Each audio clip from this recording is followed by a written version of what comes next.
Odyssey of the West and DMC Devil May Cry. So it's that company, that like AA company that keeps making interesting games, and Ninja Theory. But wait, so Enslaved, we did play through Enslaved and we thought the ending was really weird. It didn't record right though, so we never released it, did we?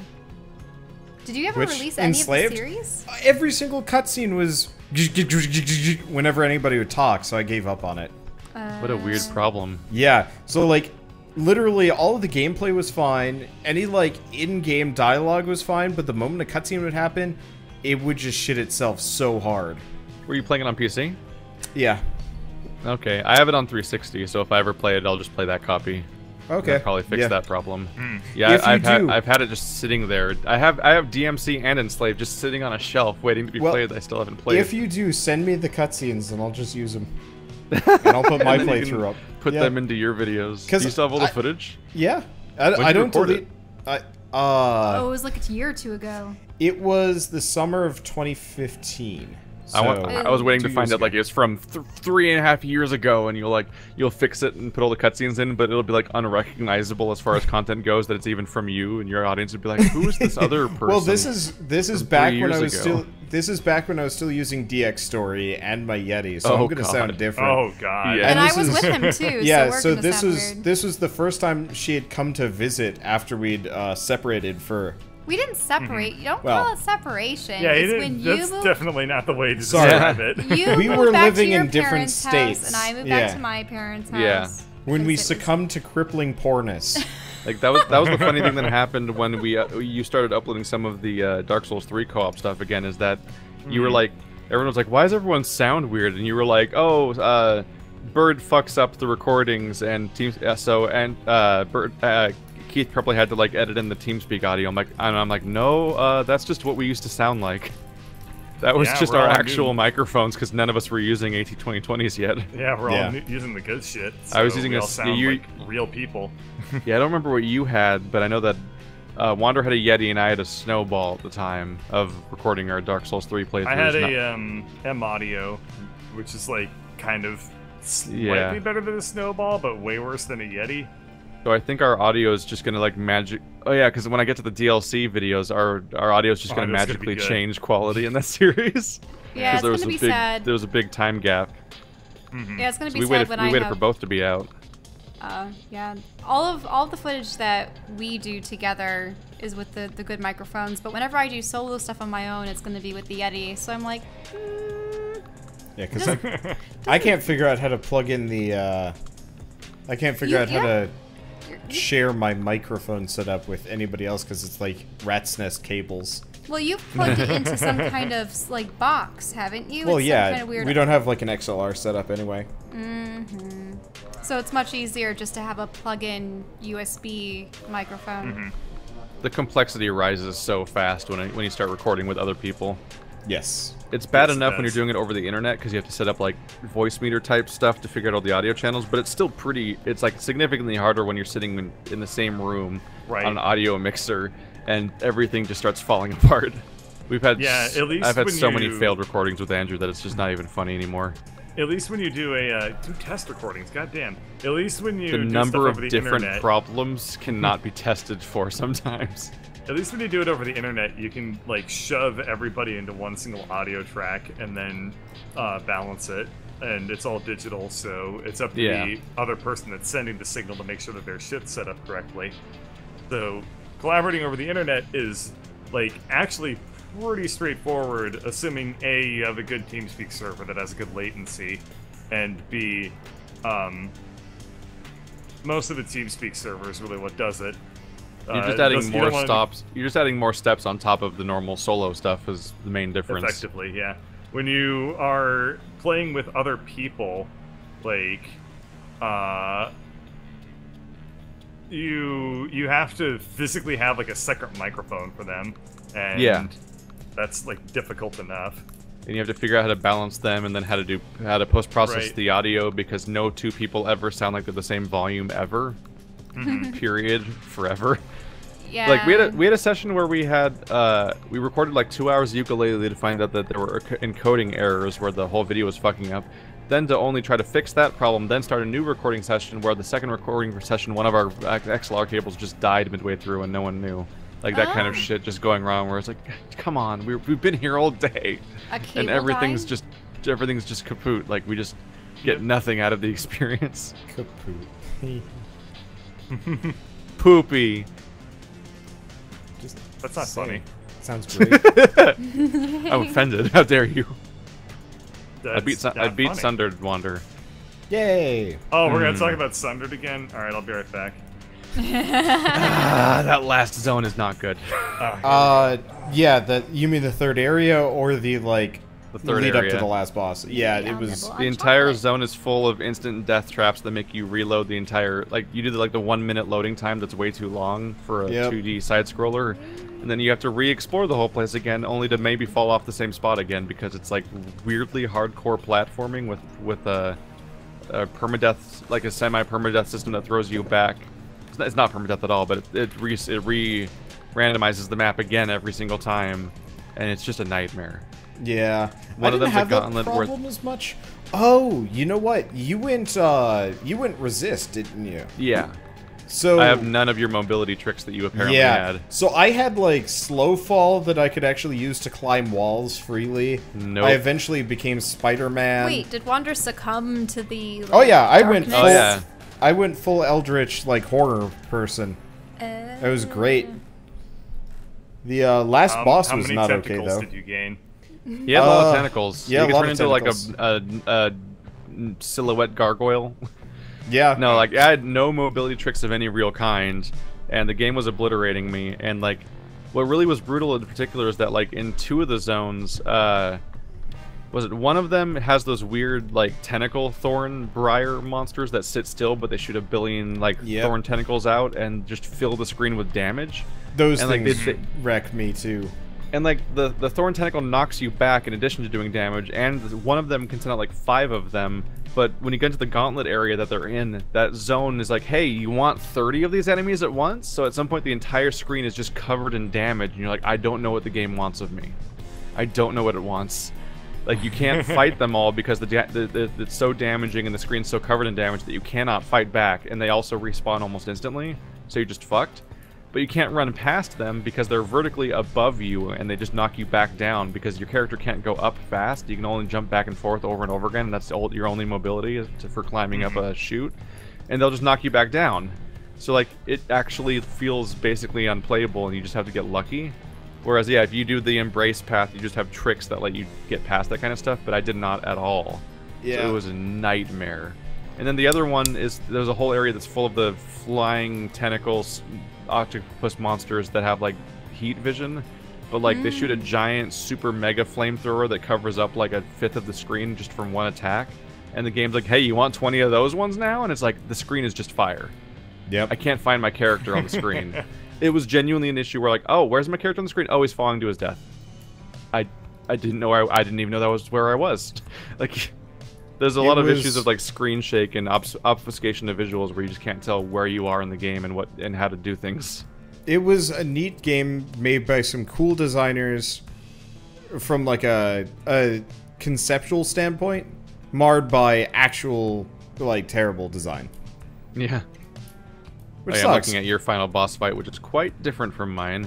Yeah, I really appreciated that final boss. Like at first I was like, this is kind of suck bad. How would you do this with how would you do this as like a resist player? And then I looked it up and I'm like, oh. It's a So completely how different did- fight. How Yeah. did the endings differ aside from the boss battle itself? Was there? Among other things, I straight up lose my weapon as a resist character during the final boss fight. You fight against the trapezohedron, so your weapon becomes the boss, which means you don't have a melee attack. Okay. Really? So you had then to I'm cannon like- fight him? Yeah, so then I was like, I guess I better do a cannon build for this playthrough. So I put the bullet respawner and the massive bonus damage cannon effects and stuff like that, and I just shot the boss to death, which involved a lot of carefully like finding platforms that you could. I had to get down to a science, the ability to go to the top corner platform that was in the room, drop through it, and then press Y at the exact time that they would, while I was falling, the cannon shot would come out of me where it would hit the weak spot of the boss. So there was some So finagling on a scale involved. of 1 to supremely tedious, how was that? It was fine. It's nowhere near as bad as the actual levels full of hordes that were like a nightmare. The bosses were the best part of the game. The real absolutely. bosses. well, I was wondering, The like, real how mini bosses were a bummer. did the epilogues change? Like, did Wander's There's no character epilogue. turn into a vile Yeah, the monster? interesting or did your point is- character, well, like, yeah, find their way to freedom? My character did turn into a vile monster. You're correct about that. Okay. The interesting thing, though, is there's no epilogue. Not really. It's just like, it just shows you a short cutscene. Unless you went with the neutral path, at which point it gave you a proper epilogue where your character's like standing out in the desert again, and she's like, you know, kind of like, whew, I'm finally done. And then her sword starts talking to her, and she's like, what the fuck? And then it ends, and that's it. And it's like, wait, that's the one that gets the epilogue? The one that doesn't require all the extra steps? I was mildly offended about that. Mine doesn't. You get an ending. I don't even get an ending. Yeah, your character just kind of stops there. It's like, well, guess I'm done. What happens is you defeat the boss, and a big vortex kind of explodes with the boss being defeated, and then it just says "sundered" and shows credits. And it's like that's the Okay. ending. There's no like cutscene really. It's just the exploding boss, and then that's the end of the fight. It's that's I it. feel like flashing the title of the game is such a trendy thing to do these days. Just like title screen, like, "Boah." I think it Wow. would work. No. I think it would work if the title screen somehow like carried a revelation with it. Like if you flash the title screen at the very That's end, just it's like, oh, that's the why game it's I'm named. playing. Yeah. I think it's a carryover from how television series were developed back in the day. You know, you have your intro, your theme song, and then bam, the title, and then I more theme guess, song. but- and But this is TV's like been around for after a This while, is so after video the games fact. should, you know, if they were gonna steal stuff from TV, if you know, why is it new? Oh, I forgot the point I was gonna say. Oh yeah, you wanted it to be, you want it to be a dramatic revelation, so it would like, boom, title screen sundered right after somebody becomes Sundered. sundered. What does sundered mean? to be torn apart, Oh, okay. Like sundered armor to or split torn asunder. asunder. Yeah. Sundered is Yeah, one of those bird. words that I always, like, I know and it's in my vocabulary and I never knew what it meant. Kind of like Agamemnon. But you'll just say Or, it sometimes. Agamemnon just was a or king, pumper though. because. So you would just use the word sundered without knowing what it meant and just throw it Yes. around. Yeah, See if because anyone- in my mind, see if anyone sundered just catches meant, you. like... No, in my mind, sundered meant vaguely something like destroyed. So I was like, that's been sundered. Like, I don't know what it actually meant. It was just, like, specifically. It was just like, it's a synonym, some sort of, you know, used in the context of something being blown up. And, you know, but not blown up, but, you know, blown up with a sword. What? Being blown up with a sword. A blow-up sword? Like at a convention? I've been, No. no. I enjoy, rattling my thoughts on to the point where Keith is completely lost. It It's happens. easy. It's very It easy. is very easy. It helps to be completely insane.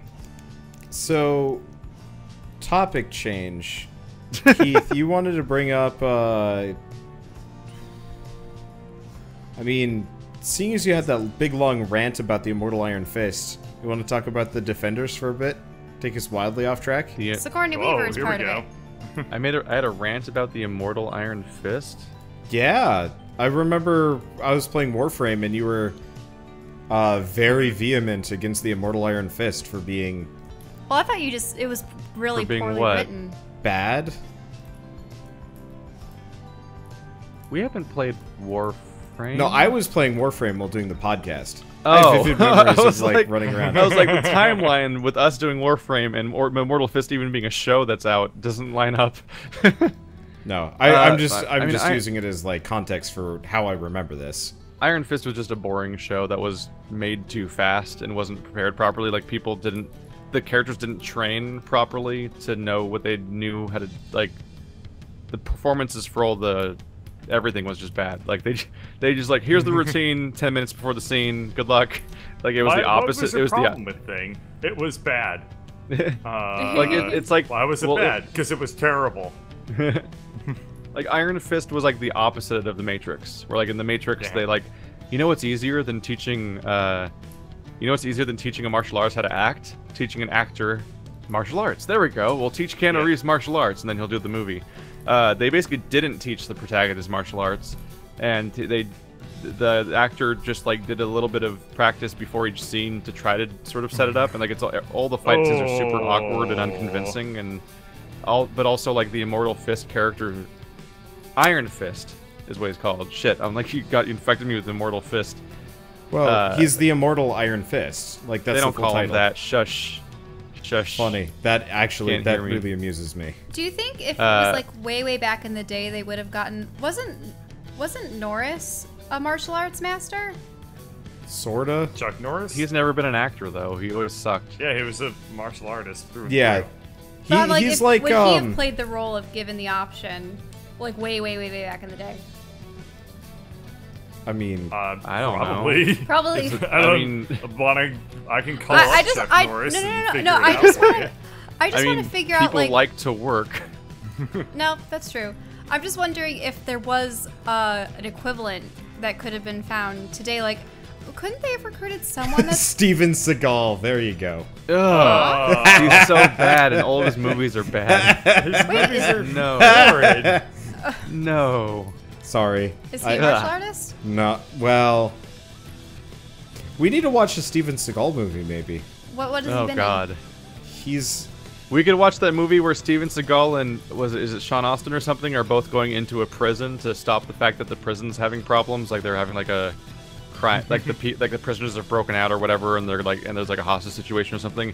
They're both going in, and what's amazing is they'll be in the same scene together, and the camera will be cutting back and forth between them and they'll never be in the shot together. And throughout the entire movie, they're never in the same room as each other, like breaking in from two different paths. Wasn't and that stuff. because And they I'm actually filmed convinced the separately? actors never saw each other while the movie was being made. I thought that was what happened. That they couldn't. I think that movie schedule just it. pretends that they're in the same room by cutting to them from across the room sometimes. Like, I think they're the two lead actors of the entire film never were in the same room together because it was such a cheaply made garbage movie that they couldn't schedule movie was both of this? them. Oh God, it might have been like Containment Breach or something. I don't know. I just I wish I just could see a remember- picture of the guy. He makes so like I can 100 connect movies a name to year, face. so like you can't keep track. Yeah, I can get you a picture of Steven Seagal in a bit. And I think I've always heard it in my head as Seagal, but Maximum. Steven Seagal? I forgot how Yeah. stupid his name is. It's called Maximum Conviction. That's the name of the movie. Oh, that I don't- guy. You know, I- my It's Steve favorite Austin and Steven Seagal, so they're even both Steves. My Do we have favorite the Steven conversation? Seagal thing is like he made he had a TV show, a reality TV show where he would put people under citizen's arrest. Oh If you remember, yeah. it's called Steven Seagal Lawman, and he Did was made we- an honorary deputy of like a Oh, place yeah. in Louisiana, and he would just go around and like arrest people. Did we ever have the conversation about Steven Seagal's the first like little mini paragraph of Steven Seagal's IMDb profile? I'm pretty sure we've had an entire podcast tangent about Steven Seagal before. I'm gonna post. I'm have. gonna Looking read at it this out loud Maximum anyway. Conviction IMDb page, and I'm like, I've looked at this during a podcast before. Okay. Oh yeah, Cool. striking and somewhat boyishly you've talked about this. Okay, during a podcast, good. I'm He's pretty not sure. I just need to Boyishly remind handsome. people that exists periodically because, like, holy Yeah. shit, how out of touch can you be? His IMDb says that he's boyishly handsome. Oh God. I Often mean, have with you a- looked at him? often he looks with like a a little ponytail. boy. Yeah, often with a ponytail, yes. What part? How are any of these images boyish? Even the old ones from like the '90s that he was in. He just has a They huge misspelled jaw. doughy. Doughy. Oh, no! That's really mean. Oh man, Was that from chat or was No, that Wander being terrible? That's me being an awful person. Because That's just because being it is pretty a, terrible. a I was just terrible looking at thing pictures for of him men eating to a be carrot, and I'm soft like, and pliable, that man huh? should probably Oh my go. God. Anyway, That's just mean. You're mean. I I can wonder be. what Yeah. Steven You're a Seagal's bad best person. movie is. best rated movie. Is that a trick IMDb. question? Yeah, it is. Seems like a Thank you trick for question. It is. What was the question? How do you even find out the highest rated movie? You'd have to check them all, wouldn't they? I got time. Is Rotten Tomatoes being like DDoSed right now? 'Cause I couldn't look up Steven Seagal on Rotten Tomatoes, which is easier than trying to check the IMDb pages. I Even just though it's looked not up the the same latest thing. Steven Seagal movie that has a rating on IMDb, 3.8. Oh my god. That's bad.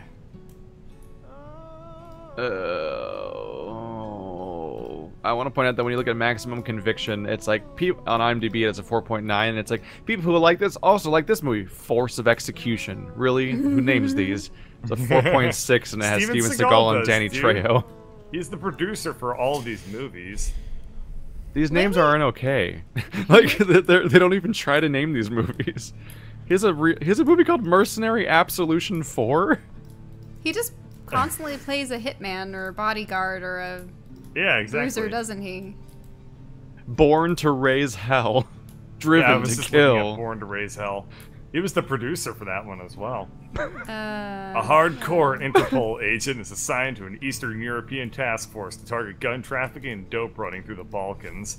While It's investigating interesting- a Russian gun dealer, his team has caught in a bloody street war between a gypsy gang and the Russians, leaving one task force member dead. Wow, they it's sound like the interesting- worst cops.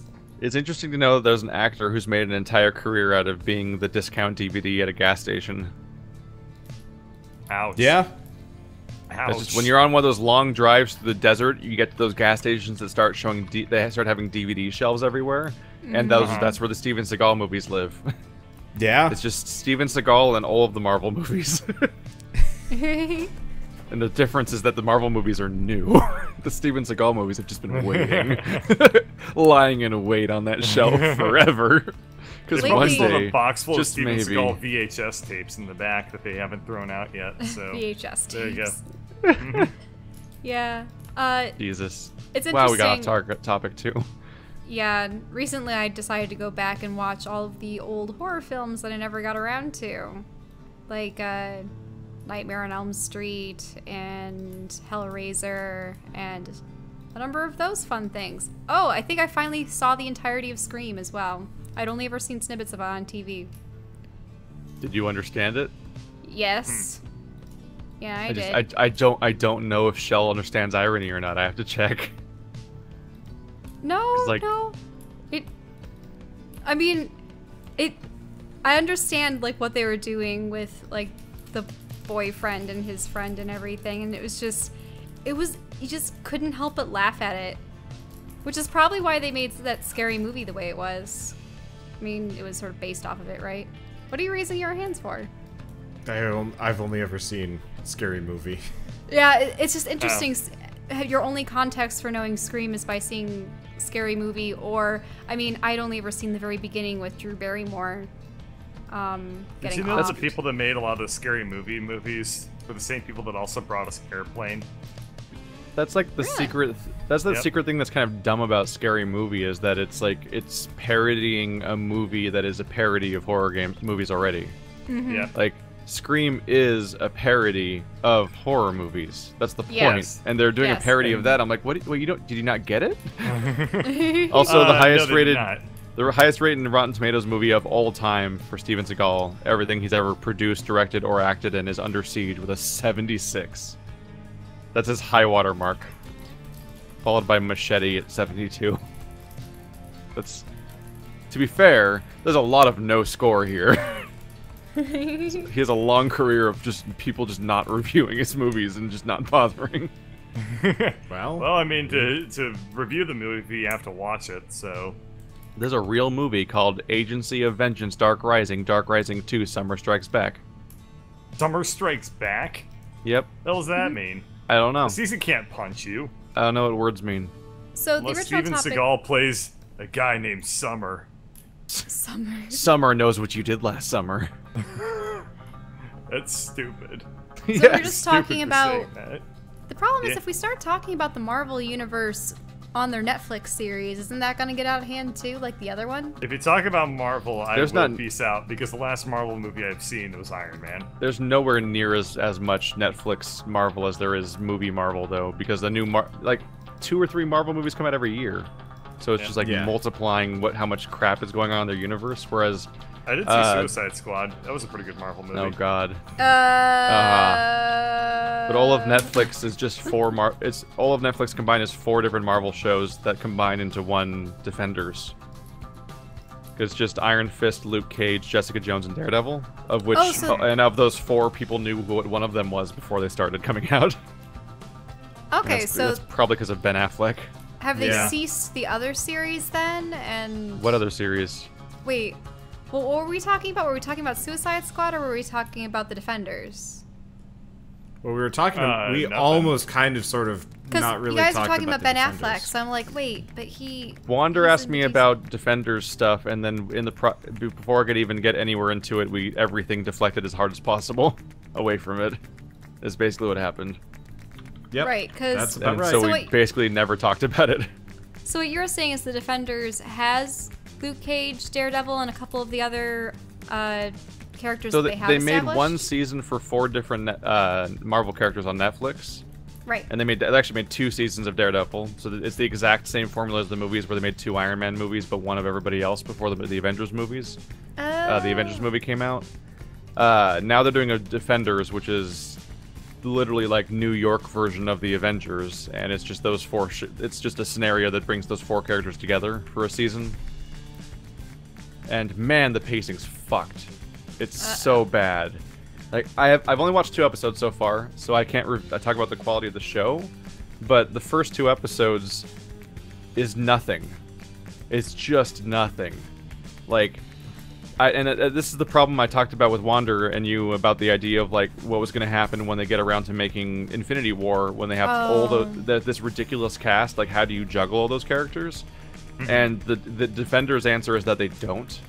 Oh. So the first episode is an hour long, and it's basically just 15 minutes dedicated to each of the 4 characters, one by one, just kind of just reestablishing the status quo that you already know from watching the shows they're from. Let's briefly reintroduce them to the audience. Yeah, and then it's have like a them total meet waste up. of time. It's like, by the way, Daredevil's a lawyer, but also a Catholic. Jessica Jones is this private investigator and an alcoholic that doesn't like people. Like, it's just like recapping their characters and wasting your time. Aside from maybe 5 minutes of establishing that Sigourney Weaver plays the villain this season, and that's it for a whole hour. I'm just like, holy shit, nothing is happening. And then Now- the second episode, I'm just like, somebody get into legal trouble so Daredevil can do something.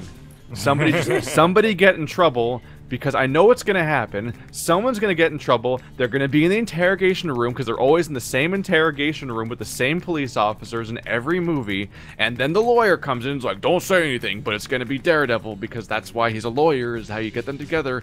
Somebody do something wrong, and I'm just waiting for like an hour. And then literally the last shot of the second episode is Daredevil being like, don't say anything, like on Jessica Jones walking in like to be your lawyer, and I'm like, finally the show can start after 2 hours. It's like, you know that Avengers and Civil War were like over by now, right? Like, they're only like 2.5 hour movies. Why did it take 2 hours to do the basic setup with only 4 characters? They only have 4 heroes. Why'd this take 2 hours? The pacing's fucked. I might like the show eventually when I finish it, but like these first 2 episodes are a nightmare where nothing happens for 2 hours. And sometimes that's the time that viewers will actually give a series before they're like, maybe I don't want to watch it. Like, the pilots are supposed to be hooks to keep I'm a people Walking in. Dead audience member saying that this show has pacing problems. It's a disaster. Wow. But we'll see. We'll see if it gets better over time. I just want to see more Jessica Jones, so that's enough for me, so I'll just keep watching. I recommend that season. If you guys like David Tennant, you should watch Jessica Jones.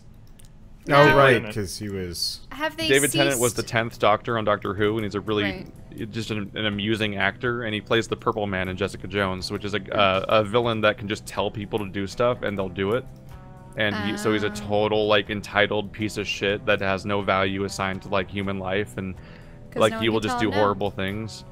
Like he'll just walk into somebody's house and just become a member of the family and just order people to do whatever he feels like. And like if the kids annoy him, he'll just order them to go stand in the closet, and he'll just maybe forget to ever tell them to come back out, and they'll just stand there until somebody finds them, basically, and like stuff like that. Like, he's a terrible human being. And it's a really fun counter for a character, because Jessica Jones is a private investigator where her only power is super strength, and that's it. Like, she doesn't have like a big long list of flashy powers. She's basically just going around and investigating things, and her counter is a villain that can just tell people to do stuff, including her. So like, it's an enemy that completely disarms her abilities entirely in just season 1. Well, what are like the limitations of that ability if he's not concentrating on that person? You just said that he could forget someone's there. That's what the show is about. Is that they have such a problematic villain to deal with that they have to like analyze all the vectors of like how his power works and figure out if it has limitations, because otherwise, how do you deal with that? Like, how do you stop that? That sounds like it'd be really interesting. It's a really good. I had so much fun with Jessica Jones. That was a really good season, and so was 1.5 seasons of Daredevil. The first season has Kingpin, played by what's his name, one of the best actors ever. Daredevil, Kingpin, Steven Seagal. Actor, fuck you. Vincent D'Onofrio plays Kingpin. Yeah, which is like a fantastic choice. And then in season 2, John Bernthal plays the Punisher. Oh. So like, it's a ridiculous cast. But then the second half of season 2 makes the mistake of remembering Elektra exists, and she's a terrible character in all incarnations, as far as I can tell. So the whole second season is garbage. The second half of the second season. Is Kingpin still like a very large, corpulent kind of guy, or did they make him? Okay. No, he's a big guy, and Vincent D'Onofrio is a big person too. He's not cartoonish sized, because like Kingpin has impossible body proportions in the cartoon versions. Because he's got like tiny little legs. But like, Vincent D'Onofrio is the guy that played the sugar water alien in Men in Black, and like This Is My Rifle guy that kills himself in Apocalypse Now. Oh right, he was Pile. Private Pile. Sugar water. Pile. You're thinking of not Apocalypse Now. You're thinking of the other movie. Oh, you're right. Sorry, I was thinking of what the hell's it called? Full Metal There's so Jacket. many movies There we about go. Full Metal Jacket as the one with Yeah, Pile. I linked a picture. It's just so easy to get like so many Vietnam It's not hard to look movies. like Kingpin, vaguely. Just get a broad, bald character or actor. You need to be broad, but I mean, who's got the proportions of where their pelvis is like 7 times wider than their head?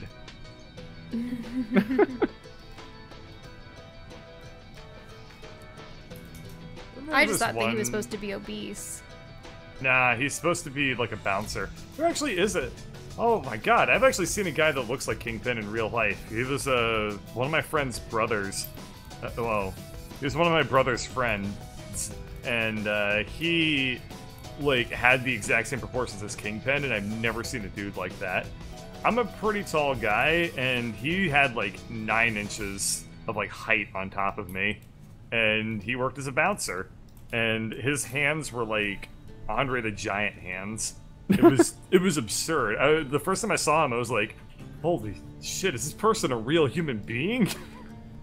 But yeah, like he basically like he moonlit as a bouncer, and he said that the entire time that he's been a bouncer, he's never gotten into a fight because everyone is scared shitless of him, and they never start any trouble because they look at him and they're like, never mind, I'm out." How tall am I? I am 6'2". So this person was like 7 feet tall? About, yeah. Jesus. My brother's like 6'6". Mm-hmm. Huh. That's about it. But he gets health problems already for being tall.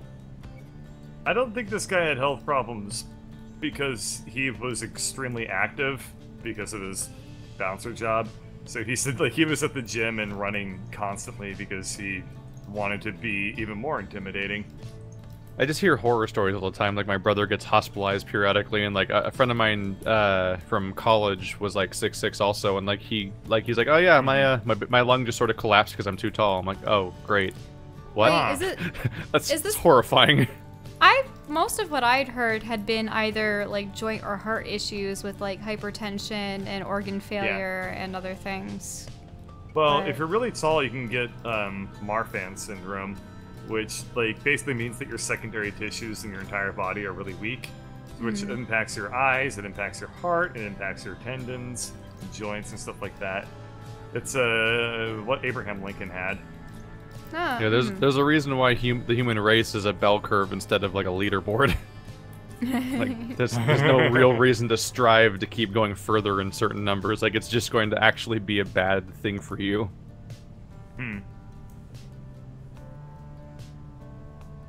So, as seeing as everybody but here wears glasses, or everybody but Shell here wears glasses, somebody had asked about this. So, my audience, I'm streaming my face cam for once, and they've noticed that my glasses are permanently off kilter. Do you guys ever have to deal with that, or no? No. Okay. When I had wire glasses, they had that problem, so I got tired of using wire glasses as a result. I use thick frames for that purpose because they always are shaped the same way. I have mostly wire glasses, I guess. I mean, a little bit thicker on the sides because I want them to not just snap on me. But so, because if you ever bend any part of them in any way, like that's just a problem you can never quite unbend correctly. It just stays there. Well, so I have astigmatism, and so I've always favored my left eye. And so I've actually noticed that every single pair of glasses, no matter if it's like hard frame or not, slowly shifts so that my left eye is favored over my right because they're slightly like up and downy-ish. I don't know, but so it just always amuses me when people like point that out. And like I don't also your ears, you know. Well, yeah, that too. But I don't talk to other glasses wearers. I actually was super curious. Like, I don't talk to other glasses wearers. Like, there can only be one, the Highlander. How often do you actually like talk to people about your glasses in any like substantive fashion? Don't you guys This have is glasses? the first time I ever, I think, yeah. There aren't like glasses conversations, but I'm surrounded by people that wear glasses. I don't. I wear glasses. My brother and my mom wear glasses. One of my roommates wears glasses. My glasses They're just are everywhere. This pair is particularly like overly The guy with tight. the collapsed lung wore glasses. This pair is like overly tight, so it like doesn't move at all. But it also hurts like hell after the end of the day. So Andrew wears glasses. Yep. I'm looking forward to getting LASIK sometime in the next couple of years. My prescription has been stable for a long time.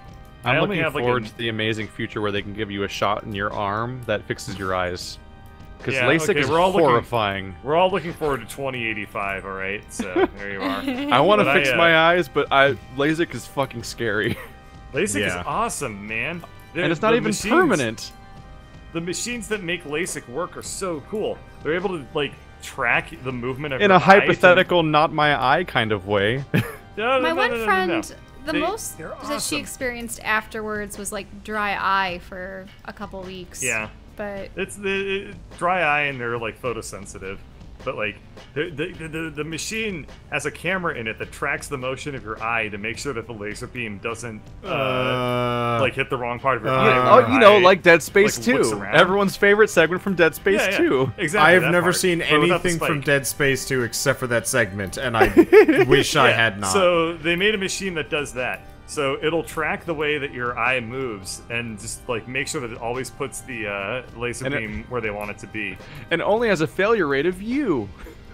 Well, I mean, it didn't work in Dead Space, but you know, in order to fix like glaucomas, they actually have to like sear a hole into the iris of your eyes so that you can have liquid properly like filter in and out. Keith and I will eyeball. never go for eye surgery after this conversation.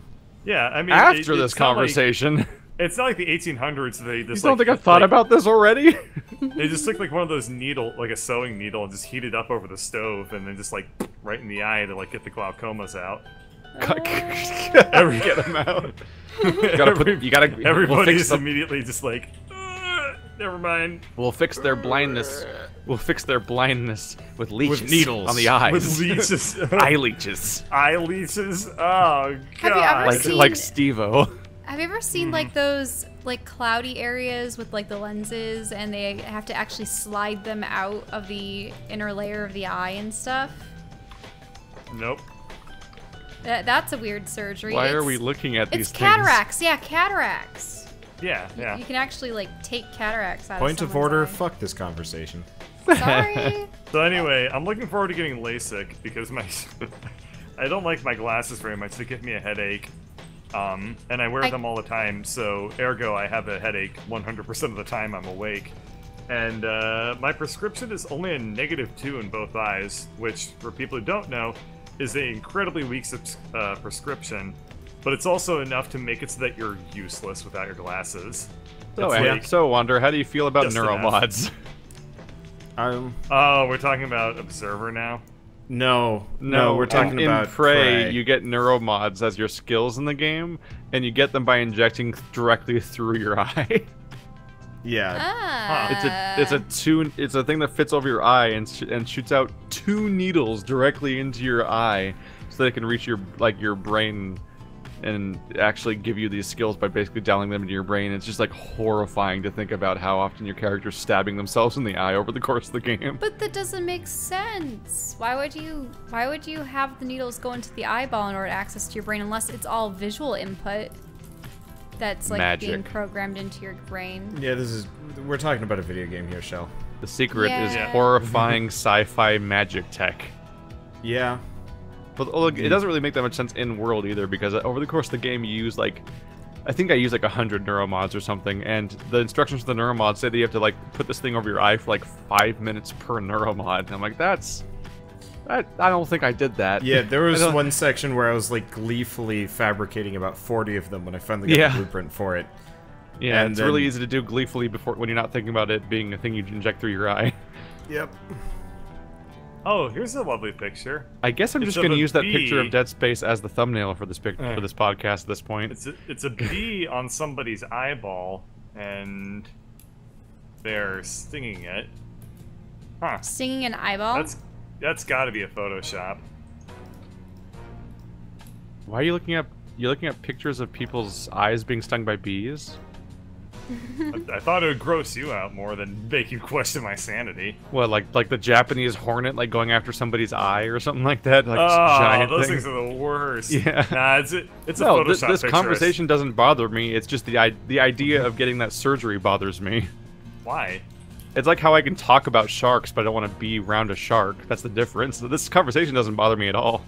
Oh. I'm just like, fuck you and your eye surgery. No. Never mind, I'm bored now then. My eyeballs. Yeah, you're not trolling me at all. Oh, okay, never mind. You can't just bring up like some people in chat try to just bring up sharks like I'm gonna be set off. I'm like, no. It's fine. I understand what a shark is. I just don't want to see one. What's be the worst in surgery real life. everyone's had to have? I've only ever had one surgery. Wisdom teeth? Wisdom teeth. Okay. Not a single one. I think he still has all his wisdom teeth. I'm pretty sure my jaw pops because of that surgery. That's due to jaw tension, but yeah. I don't think it happened before the surgery. No, what will happen is after that surgery, your jaw will be very tense because your body will be recovering from it, and you'll keep your muscles really tight. And if your muscles and your jaw muscles, if the muscles in your face are really tight, then it causes your jaw to pop when you open it. But if you work on trying to relax your face and do facial relaxation exercises, are you telling Keith to relax? Because you're gonna more or less have to mail him some teriyaki chicken for that to happen. I think I've had maybe 3 in my life. 2 were associated with teeth. One being the wisdom teeth. The other one actually, it was a stubborn baby molar. My family wanted to get me braces in middle school, so that I'd be on track to having straighter teeth.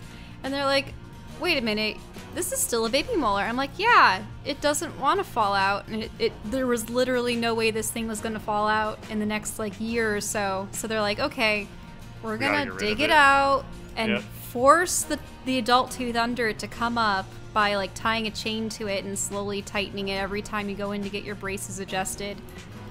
And the good thing was I actually had the same surgeon that did that procedure do my wisdom teeth one, and I wasn't under for that because having a family of dentists, it's just I like being aware of everything that's going on and asking a lot of questions and stuff. So, yeah, I only had 3 wisdom teeth, but I had them taken out. I just had the Novocaine that's used to like numb the surrounding areas. But other than that, yeah, I just got up and out and it was perfectly fine. Yeah, I think my brother and other friends Somebody hates you right now. What? Sorry? For your lack of dental Yeah. issues. What do you mean?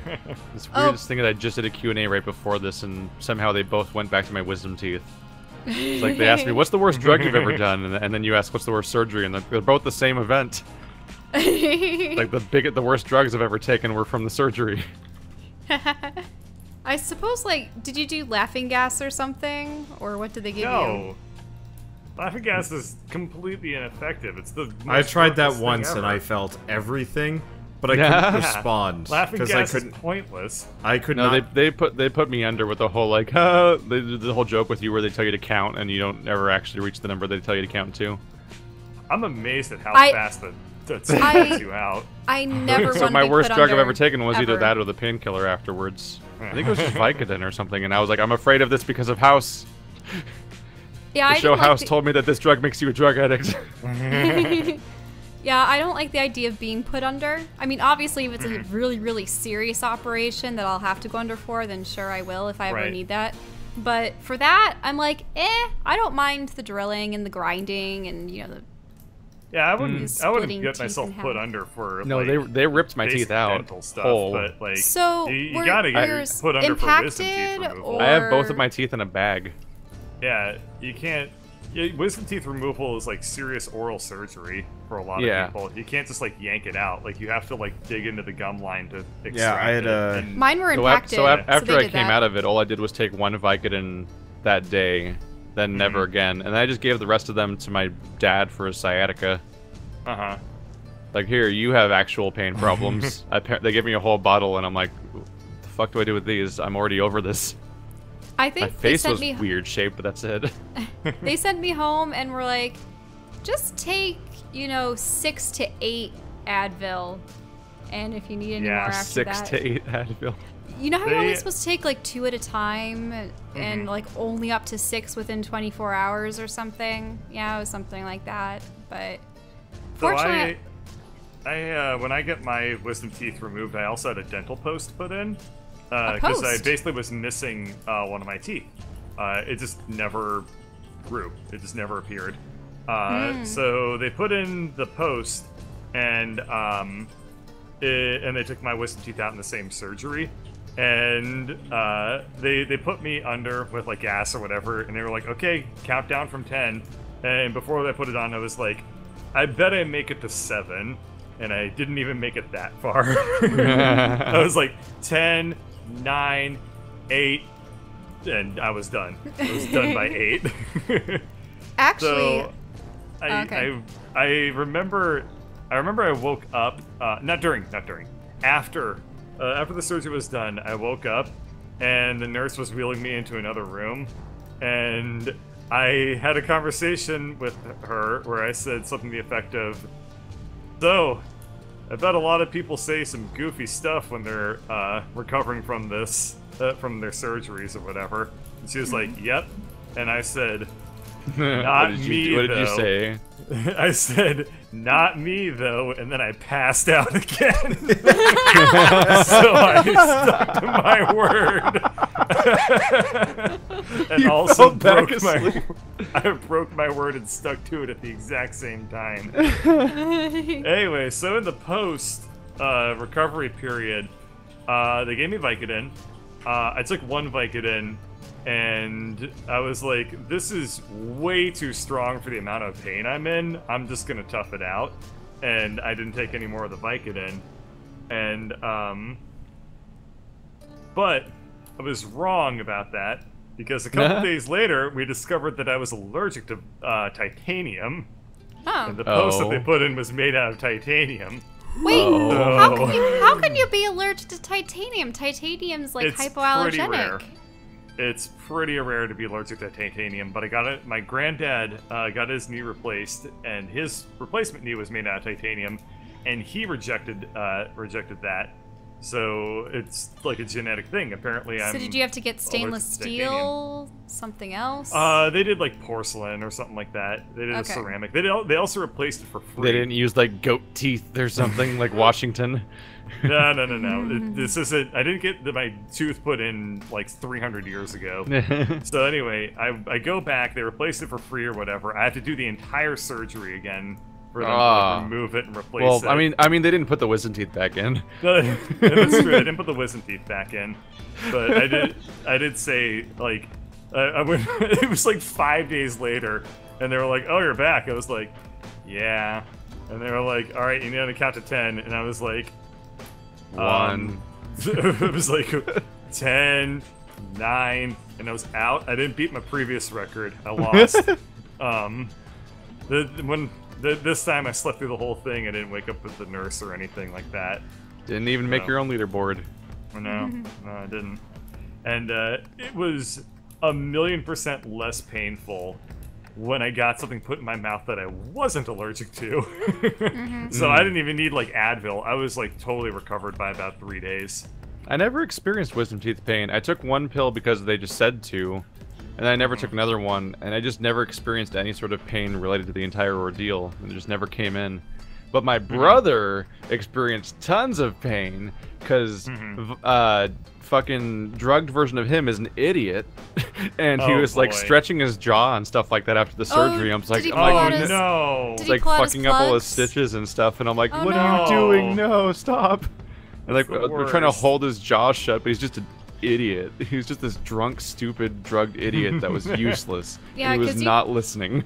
You could run into issues like dry socket and stuff if the blood doesn't coagulate properly and heal over.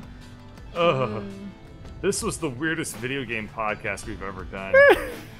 So, you know, we could just end the podcast here. We just did the gross ass outro. Yeah, but we also got another 30 minutes. No, I know. We could top it with another 30 minutes of gross ass stories, or I can talk about the smorgasbord of games that I played in the past week. Because this is a new experience where Bird's playing video games, and they're not just the co-op. They're not just the multiplayer games that Wander plays. I think I played like 5 new games in a single week. Jeez. Something like that.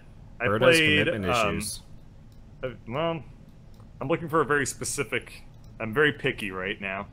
But anyway, I played. But you're still gonna upload them anyway, and they're just gonna get canceled or something. That's how I felt about Observer.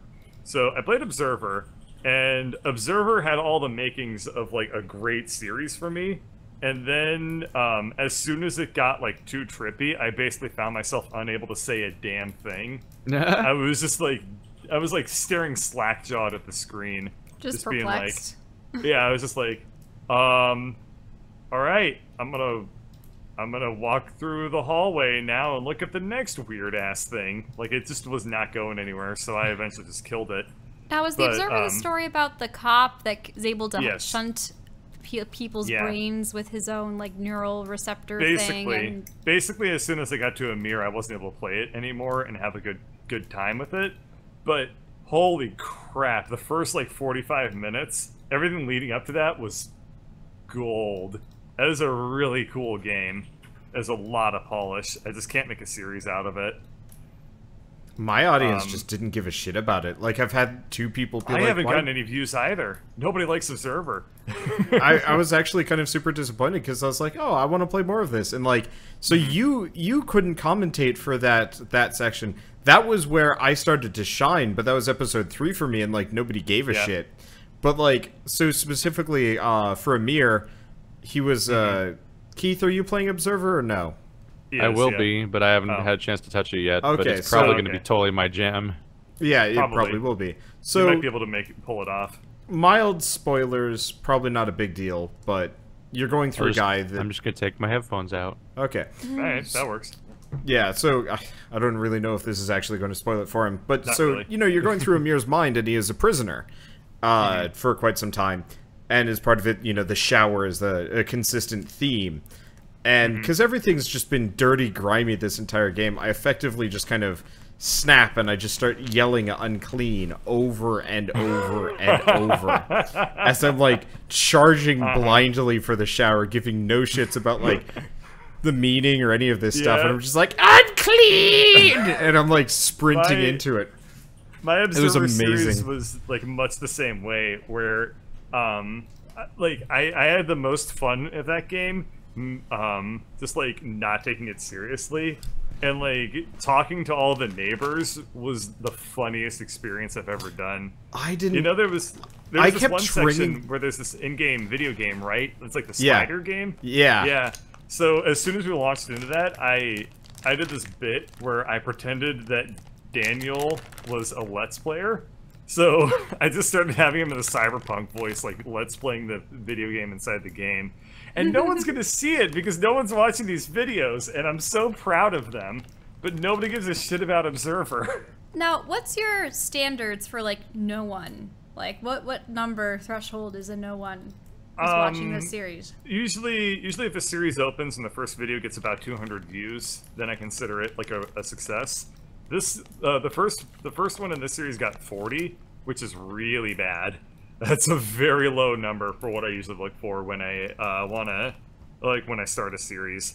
Yeah. The second video is already half of that. It's like, oh come on, this is gold. This is such good videos, but no one cares about the game, so no one's gonna watch it. Really surprised the hell out of me. Did you want to summon Keith back? Probably. Yeah, I guess so. But yeah, it's a game that just, there's no audience for it. It's weird. Is it because it wasn't a well advertised game to begin with and No, was it really wasn't. only on Steam? This game has absolutely no hype behind it. And it doesn't present itself very well. It's very grimy, it's very dark, it's not colorful. It's visually polished and incredibly uninteresting to look at. The biggest problem is that there's like 2 models of people in the entire game. Yeah. Oh. Well, Like, I played for like 3 hours before I saw, or not 3 hours, I played for an hour before I saw the 3rd model of a human being. And I was like, ugh, this is not visually gonna grab anybody. And Does they had Observer no... have horror aspects? Yes, it's a horror game. Was there any combat, or were you just supposed to navigate without I weapons? don't know. There might be more combat, but the parts that I played, there was no combat. as far as I know, there is no combat in the game. I don't think there is. The entire point of it is it's a cerebral experience, which I appreciate. I don't like horror games where you're like, well, I do and I don't. I like horror games where you fight stuff, but it has to be the right kind of horror game. Otherwise, it just ends up being boring. I hate the feeling Yeah. of helplessness. Yeah, you Like- get that a lot in this game. I mean, no, the what's last that game like? was a game where you walk around in a mansion and look at weird paintings. Yeah, that was Layers of Fear. Yep. Oh. I don't know. I like the. I wish that. I wish that the game would have been like a better series for me overall, because it had some really good potential, but I had to kill it after 4 episodes. How far did you get with Wander? Did you end up killing the series, or are you keeping it strong? I've stopped. I have Okay. too many other things to play. Yeah. And as much as I like the occasional horror game, Yeah. I can I also hope pass that- on them. I hope that Keith plays it, because I really want to experience the game, and I'd probably Don't watch worry, Keith audience. play I it. finished stuff. I'd watch Keith play it, but I don't think that I would take the time to actually play it myself at this So point. the sad, amusing part for me is I decided instead of Observer, I picked up Cat Quest, which is actually really good. Sort of. I just Cat had Quest, to, the like... quest of cats. It's had- like It looks like Wretcheteer. It looks like the exact same game as Wretcheteer to me, except for the shopkeeper aspects. But everything Yeah. else looks Like- exactly like Wretcheteer. I was editing videos or doing something on the side, and I was just looking back at Wander at one point because just all the cat puns were even too much for me and my like word pun. her sense humor of humor. consists cat mostly of puns? bad puns anyway. Yeah, the entire game is a cat pun, more or less. They go like Wow, am that's going to buy this game. perfect. You averted a catastrophe. Oh today. no, maybe I'm going to pass. Catastrophe, aka the cat pun. Because you noticed it's a mobile port bird? No, I heard catastrophe and I was like, that is a little too low-key for me. That's a very low-hanging fruit as far as They those also go. use the word I mean, like, it's mew the a lot. strawberry of low-hanging fruit. Yeah, this... There is a muting today. These fruit are underground. Like, These are potatoes. That's what strawberries are. are they They're underground? underground? No, they're not. I've seen wild Strawberries strawberries. They grow grow above ground. around. I thought strawberries do were you- root fruits. No, Keith, No? do you go outside ever?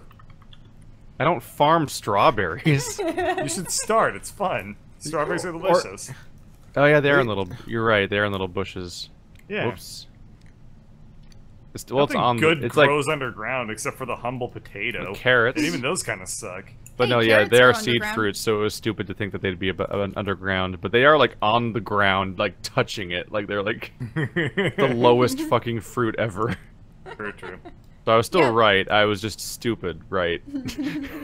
Yeah, so what is Cat Quest? It looks like just a dungeon crawler game with cat puns. I mean, it's a mobile game. It's just one of the best, Oh. like, mobile ports I've ever played, which kind of caught me by surprise. With too many cat puns. Because, like, I really was expecting it to be just atrocious, and I did as a one-off on the urging of one of my fans. And then it turned out to actually, like, not be half bad. It's got, like, it's got kind of the same appeal as, like, the old-school Zelda games combat-wise. Like, you know, good positioning, and it also has, like, a dodge roll, so good positioning and rolling means you can more or less just beast the entire game. So I've just been kind of on a personal mission to wreck things as much as possible, and the puns actually kind of keep it fresh, despite the fact that, you know, it's Though, objectively terrible. isn't there some weird lore like there was a cat clan with dragon blood? Oh and yeah, they're no, going- the plot is a Oh, ripoff good of Skyrim. God. It is. Oh. At It what is- point does this just become the Warriors books? Yeah. Wait, do they have some weird blood in them too? Well, I just mean like all the Warriors books are just cats. It's just there's books about cat tribes. Yeah, but this one they actually wear armor and are blacksmiths and guards, and there's a king that's a lion and stuff. So Yeah, who speaks... Oh, that makes sense.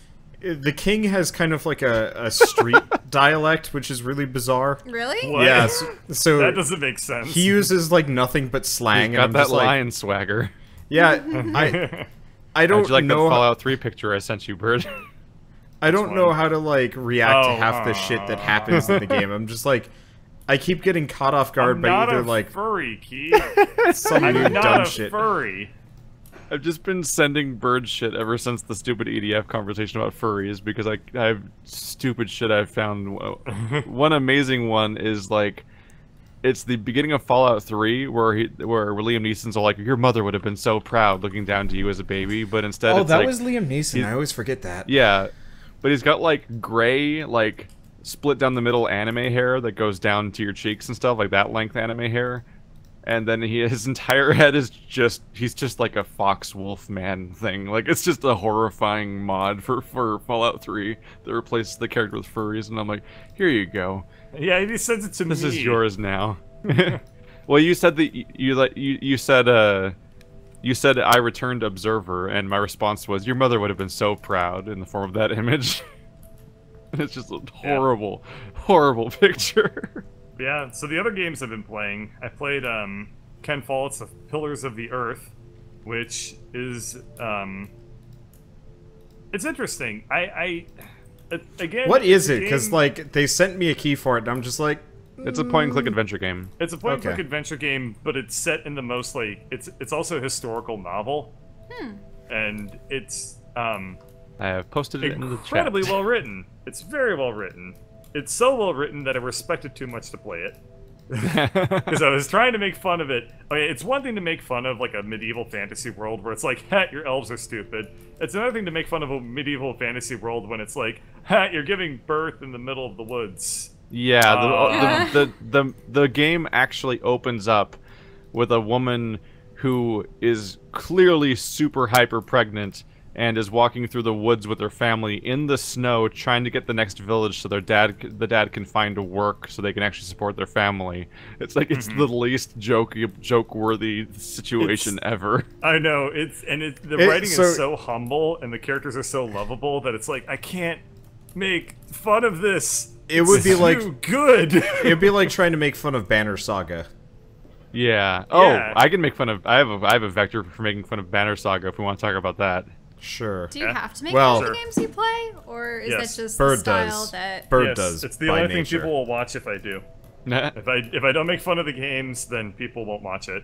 This is a thing I've learned, and weird now that I've capitalized on it, my channel is exploding. So it's weird that you'd mentioned Banner Saga. So I was literally rearing up to talk about like how I did my first unboxing on the channel basically, because I got my indie box because they contacted me about sending me a box and I was like like if you send it to me I'm just gonna be honest, and they called my bluff and they actually sent it to me, so I'm like I guess I'll unbox this. Okay. And so what they do is they do special editions of indie games. So you can get they offered one special edition. Yeah. They offered me one for Hollow Knight, and then I didn't find the email until like 2 months later. I'm like, shit. Oh no. That's sold out too. Like it's gone forever. What would it come with? If I were to judge it based on Hollow Knight, if I were to judge it based on the Banner Saga Collector's Edition, they're not of high quality. Oh. So if all you want is a box that has a game disc, like a DRM-free, actual old-school CD-ROM or DVD-ROM, like playable game disc of a video game, you get that, and you get a soundtrack. So those two things are good. They did that part right. It's in a box, like a proper Xbox One / PS4 style, like the new boxes that are like shorter now than they used to be. But yeah, you get a proper video game box. So if that's all you want, then you get that. The collector's edition, though, it was like a big old box that was shaped. It looked like a book, it was made to look like a tome, because in Banner Saga there's that one Varl that's writing the entire story into his book the entire time.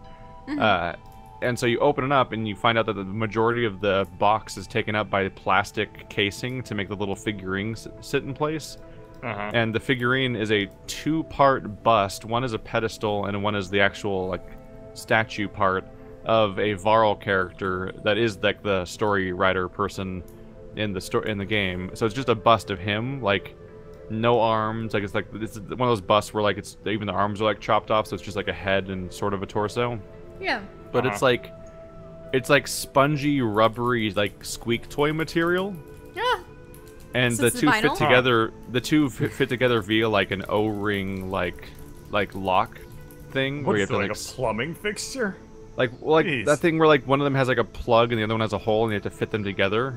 But like they're so squishy and rubbery that like I passed it between all of my roommates one by one to see if any of them could get them to stick together, and no one could. Because like literally like you try to push them together and they both give, so neither of them will latch around the other one because the whole thing's just bending and flexing when you're trying to put it on. But like the figurine itself kind of just looks bad. It's rubbery and cheap, and you can see all the brush strokes of like the hastily done like let's paint the texture on this figurine stuff that was done in some factory somewhere.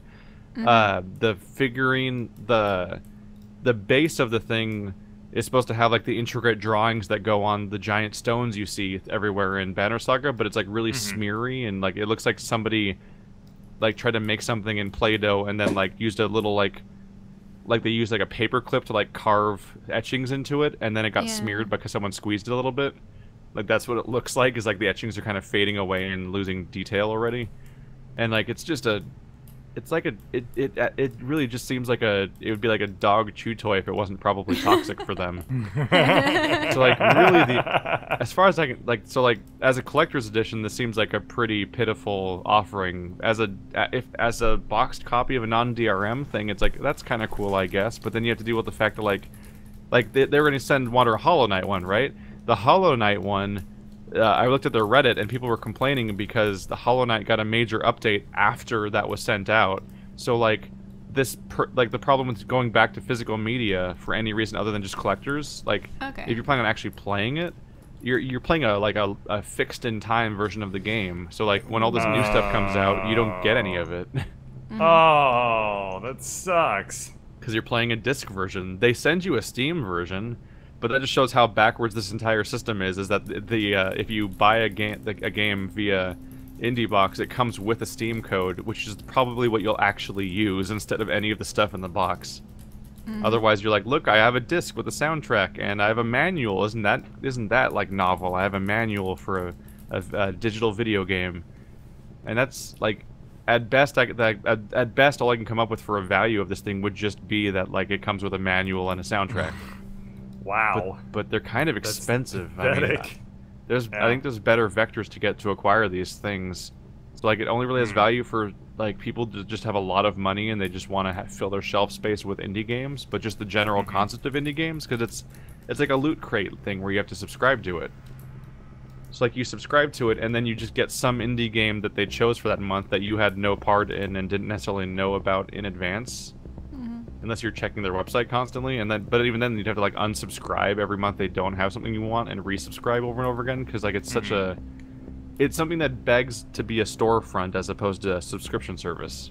But it can't be a storefront because they're almost certainly using that strategy that T-shirt printers do, where they do a run of something. Limited. Yeah, that like sucks. Yeah, so that's why it's not a storefront, but instead is a subscription service, because they just do a limited time run and they make an amount based on how many people are subscribed, and then they sell the overstock at increased prices in their store, but that stuff's even more expensive.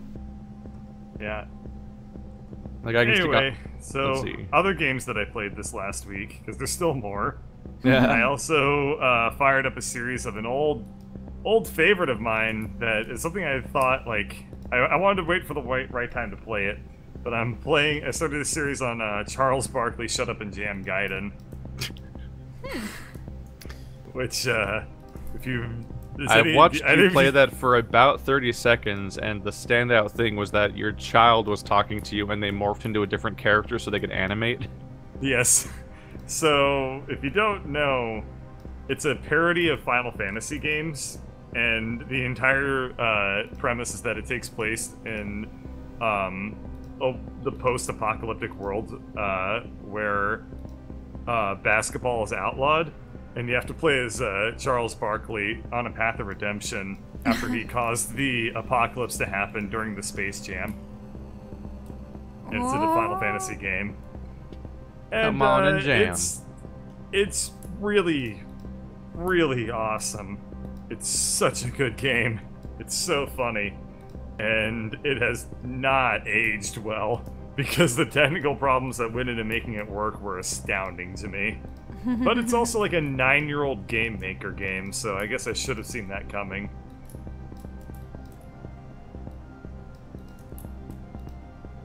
So yeah, I think that pretty much wraps up all the games that I've played. You just have to kind of watch a little bit of Charles Barkley to understand what makes it so great.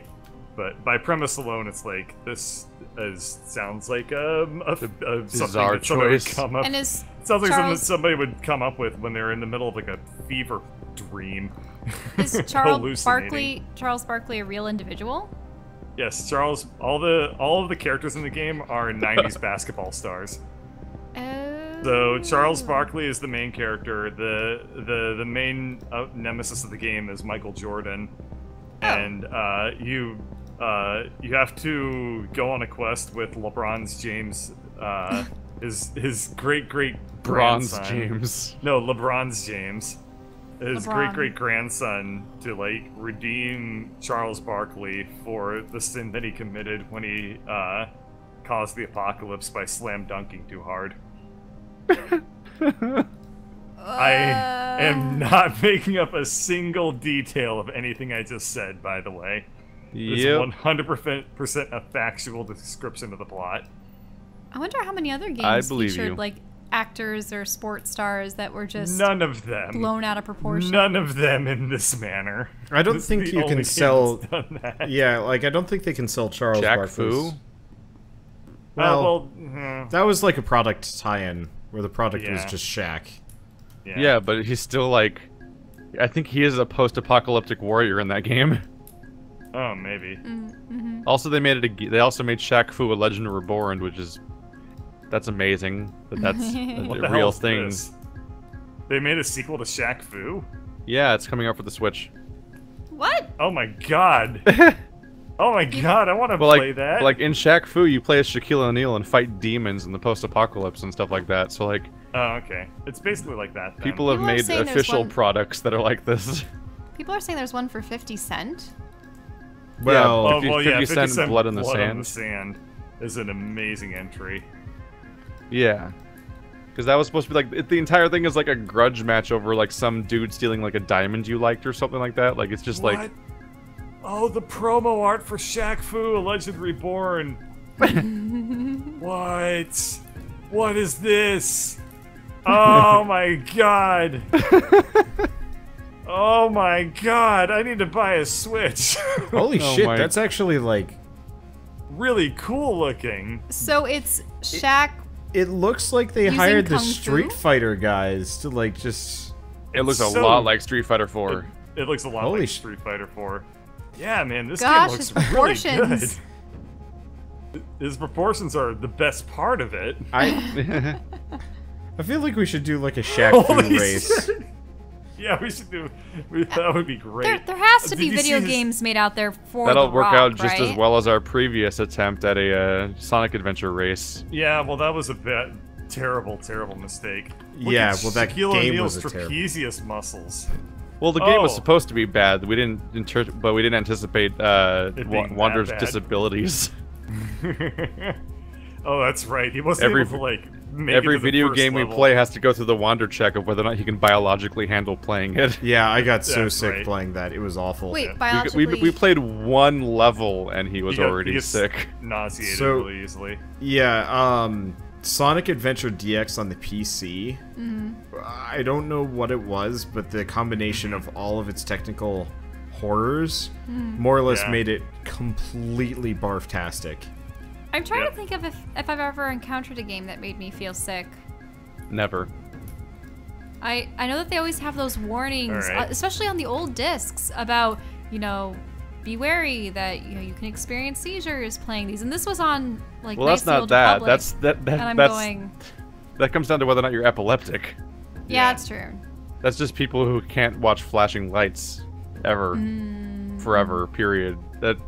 Which is why video games often don't do those anymore. But a lot of YouTubers never got the hint because a lot of YouTubers will, for their jokes, will have like a flashing light on their whole screen. I'm like, why though? Yeah, that's Oh. so mean. I will never do like. Also, epileptic Shaq things. Fu Legend Reborn is being developed by a company called Big D's. Oh, my god. BIGDEEZ. Actually, it was really hilarious when we were playing Guild Wars 2 the other night and doing some personal story stuff, and Wander had turned Tremors off, like for camera shake, but I think the movie. the screens wigged out when we were having like mini Oh. tremors, and I'm like, I've never experienced this before in this game. This is weird. Like the camera was just all over the place. China, mother to 1,000 heroes, but prophecy tells of one Chinese warrior that outshines all others, an orphan boy raised by a peasant, trained by a master. He will fight powerful adversaries all over the planet and eventually save the whole freaking world. Boy. What? Oh my Is the god. backstory for Shaquille O'Neal's game? What? I've never wanted to play a new game more than I want to play Shaq That is Fu hilarious. sequel. Chinese warrior Shaquille O'Neal.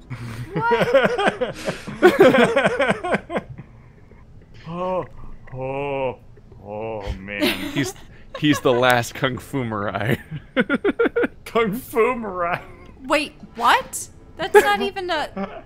Is that, Making are they fun just of the trying to- white guy from being the star of Last Samurai.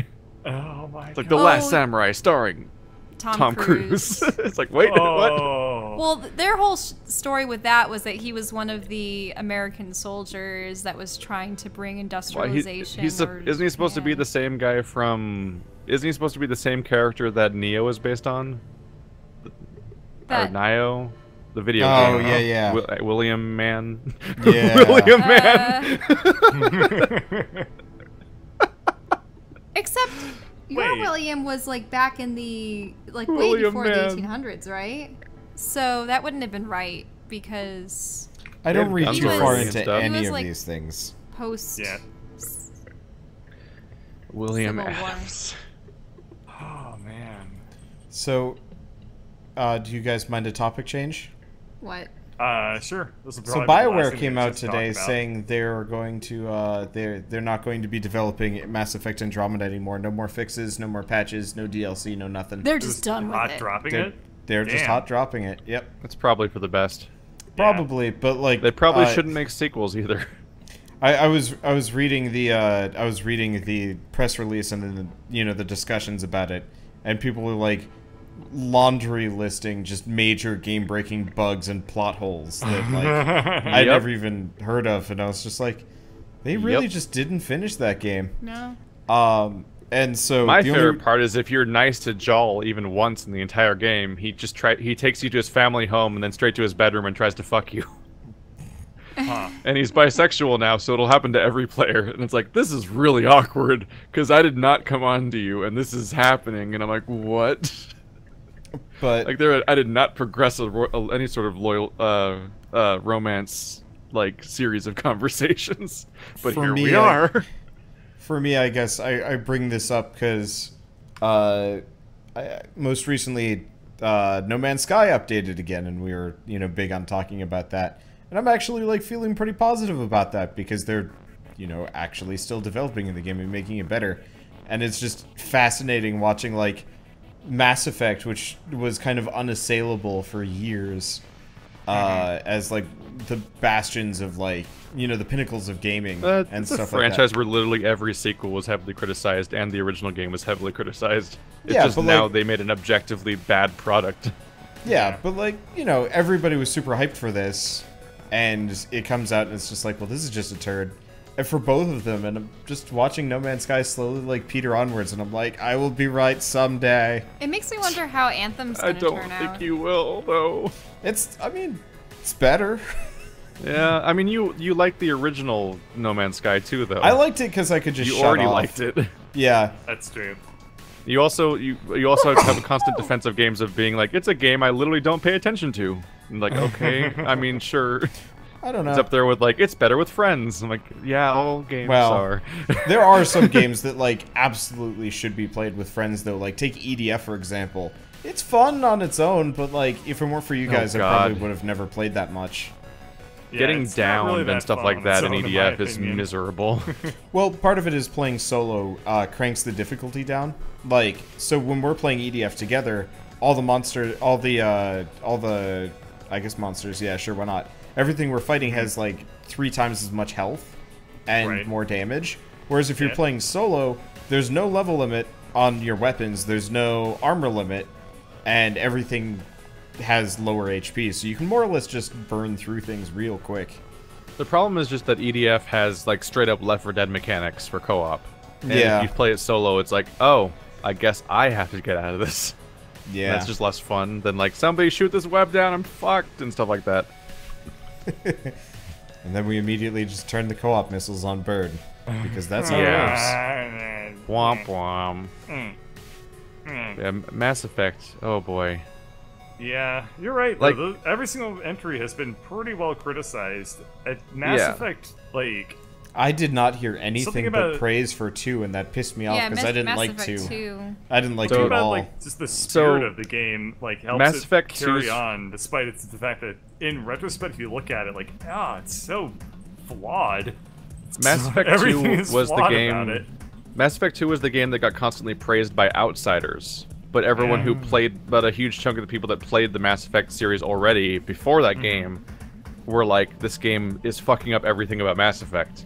And the people who were coming in from the outside, it's like, oh yeah, this game's great. And yeah, play Mass Effect 2 and 3, just skip the first one. I'm like, fuck you.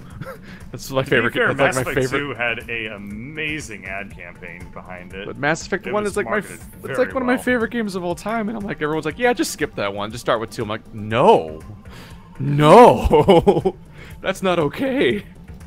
But the best case scenario for Mass Effect, because I know EA is gonna make more of it sooner or later, they're gonna revive it. The best case scenario is that they just don't make a sequel to Andromeda, and we can just pretend it never happened, because it's literally in a different universe. We never yeah. have to Like acknowledge it Andromeda ever 2. again. Because Andromeda 2 would be a disaster, because there's nothing to build on. There's nothing to build on. The story I finished the game, the story went nowhere. Like, there's no interesting ideas really posed by it. The villain is literally just the Reapers again. They're just they're just another alien race that takes genetic material from its foes and destroys them so that it can improve itself. And I'm like, how the fuck did you go to a different universe and make the same story again? That defeats the entire point of even bothering to do that. It's like how like I had a huge rant in Andromeda during an episode at one point because I encountered a mushroom and I scanned it and the description told me how much it's totally not a mushroom, and I'm like, this is what the entire game did. This is a metaphor, a microcosm of the entire game, is doing the same crap from the last game all the way down to the plot points, but shittier and more boring and more derivative and more uninspired and more badly paced and spread out, but calling it different and new.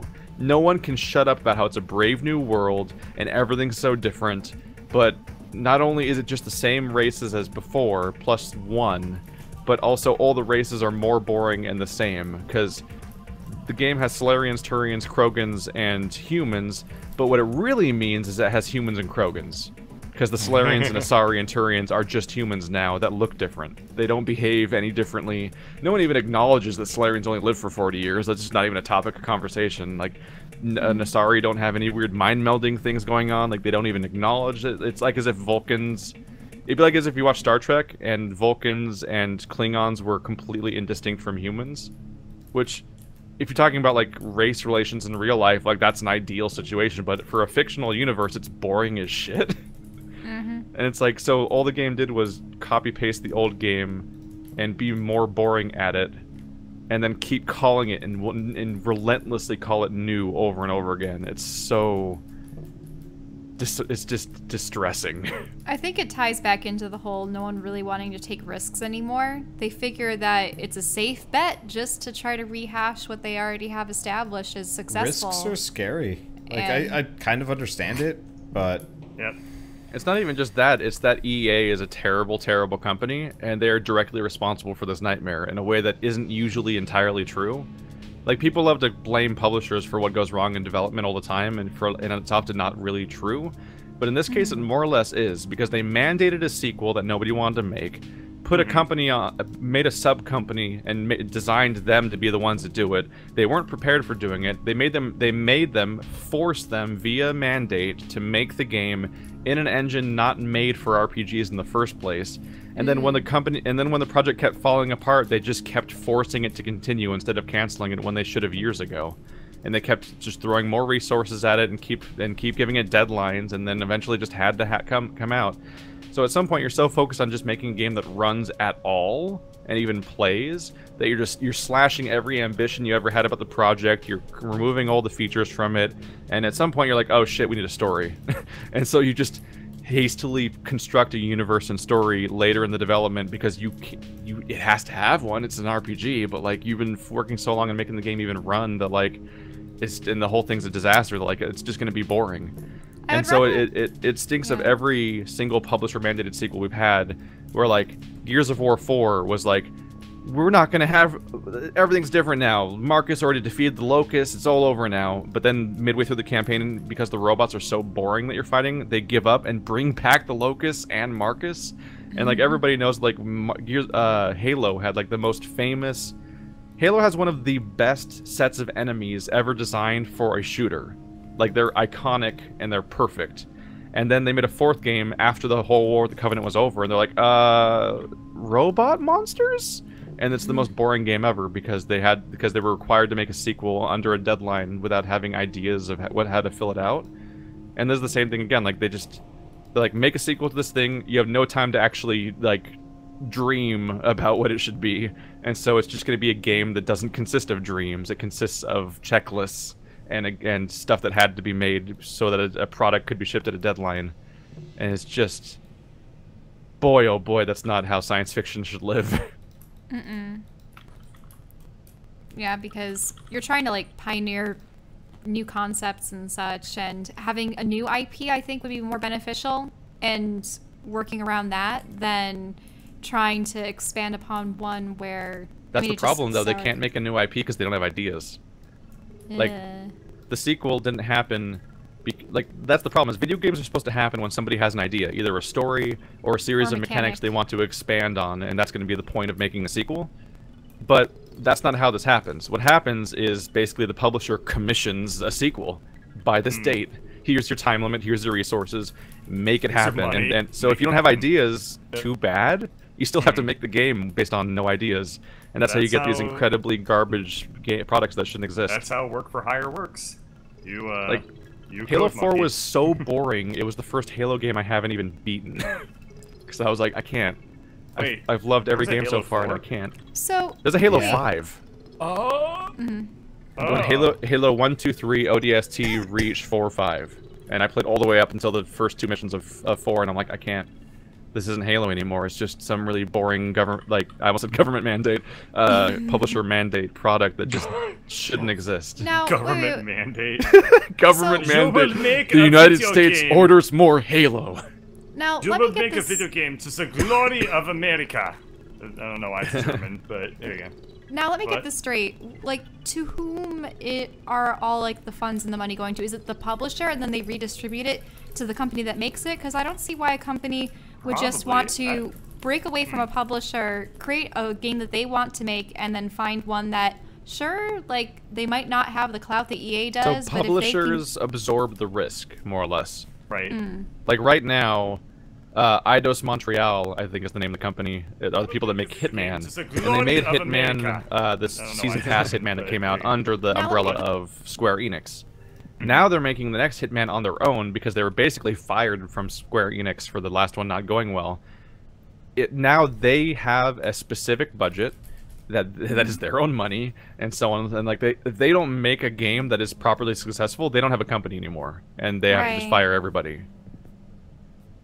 So that's why companies Buyers want exist, publishers generally, and that's why you see Double Fine keeps kickstarting like every project they make, and the people that make Necropolis and Shadowrun games, like they kickstart every single game they make, because They don't they're go trying to set it up bankrupt. so they preemptively have the money. Because if they don't Yes. preemptively have the money, then if the game doesn't do well, they just spent 2 years working on a game that makes their company go bankrupt, and then everyone loses their jobs. Yep. That is how it works. Okay, well, shall we end this? Because apparently my setup is falling apart over here. Oh, That's okay. fine. Yeah, I gotta put the brakes on Um, because apparently my audio is destroying itself. Yeah, Hooray! tips for a brand new game designer: start small. There you go. There's the answer. Oh yeah. Do Do not.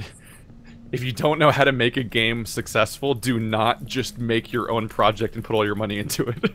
Yeah. Start Boy, small. oh boy. Either start work with on a- some. You need to work on start with something a that'll game you basically can be finish in 2 free. weeks. Yeah, make it a tiny project that'll basically be free, and you don't need it to succeed for your, Oh, okay. your life to continue. Yeah, I gotta put the brakes on. And then because try to apparently use my those audio- as resumes to get hired by a company that can actually let you work in a situation Right. where you aren't risking your ass every minute. And then when you have like 10 years of experience, you can do this crazy shit where people just break free. I'm like, I'm gonna make Red Barrels. We're just gonna make Outlast. We don't have any resources. Fuck it. And they nailed it because they knew how. Yeah. Like all of Right, today's right. successful indie game companies are almost exclusively companies that already knew how to make successful games beforehand via their experience in the AAA industry. Wait. Hang on. We're at the end of the podcast. We're talking about something serious. Who has a gross story? Oh, I got one. Yay! So my mother was in town visiting, and so my mother likes hiking, so I took her out on a nature trail thing. Ah, I know what you're gonna say. And so I'd say halfway through, we Police, come across. there were flowers Shell- and bugs everywhere. We don't need to hear the details apart this. We find Listen, a giant Shell doesn't turd. like other people finishing stories. She's going to tell you guys about every flower and tree we found. But so She's the we bro. find a giant wet turd in the middle of the path, And there are butterflies all about it. all over it. And it was Uh-huh. fascinating because I didn't know butterflies really go for shit, but they did. And so we walk up on them in an effectively cloud of butterflies. It would have been pretty if they weren't, standing in shit seconds before. And then they start landing on us, and then we have little Oh, no! shitty butterfly footprints all over. But then the turd was moving. Yeah, they're also dung beetles. And they were starting to roll little balls out of it. Shitty butterflies. Yeah. Well, and the one butterfly, it wouldn't get off my hand. Oh yeah, she was, and it was being like nibbled on by a butterfly. the butterfly proboscises when they're like dabbing it all over your skin just feels like like a clammy wet needle or something, but they're not needling you. They're just sort of like lightly tapping you. And then I had to run away from them because they wouldn't stop landing on me. Guess I got what I expected. And ask and you shall receive type of thing. Also, I was listening to this entire story while watching the video you sent me, Bird, so this has been a very weird few minutes. Hey, somebody told me to send you that. You sent me Furry Force from College Humor. Somebody Furry told me to Force? send you that as revenge for all the furry stuff you've been sending me. Anyway, This arms if you have any race can only end questions- poorly for us. If you have any questions for Four Nerds, Oh, we didn't do any questions. we haven't done any questions for like 3 podcasts. I want to so do questions. It's too late. My setup has been breaking for the past 10 minutes. I'm like trying to steer us towards an end. Sorry. yeah, it's fine. Anyway, if you have questions, send them to fournerds@gmail.com, and we'll probably read them eventually. We should probably catch up on our backlog. I'm sure we have a ton of questions now. We'll probably just have another Q&A episode at some point where we just burn through them again. Yay. Worked out well. But yeah, cool. Oh Thanks for watching, no, everybody. the Megazord. What? I'm cutting 3, 2, 1. I'm cutting this recording and fixing 3, my shit. 2, 1, go. I reached the Okay. Megazord part of the video. I didn't see it. Somebody linked it to me. Oh, you didn't even watch it? No, they told me send this to Keith, but don't watch it. Well- So I didn't. That's very specific. They were looking out for me. They were decidedly in my corner. I mean, it's not going to phase you after what you've been through. Okay, I I've will be seen a back in a lot of bit. furry My porn. setup might not I mean, this be, is this fixable. uploaded to call. Okay, guys, so the stream looks like it shit itself real hard, and I might be in trouble. Oh, it's done the stop recording Yeah, thing? yeah, so it fucked up hard. Luckily Keith can just do other stuff, but, I might not be able to, salvage my recording.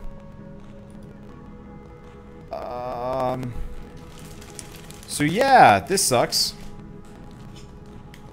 Anyway, so the stream's gonna have to go down, and I'll bring it back up again, because, yeah, OBS is truly dead, and I guess all podcasts will just have to be filmed differently in the future, because I used to show gameplay, but now it's extra-boned.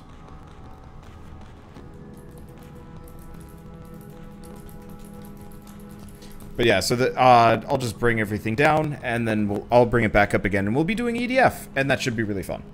But for now, I'll see you guys in a bit.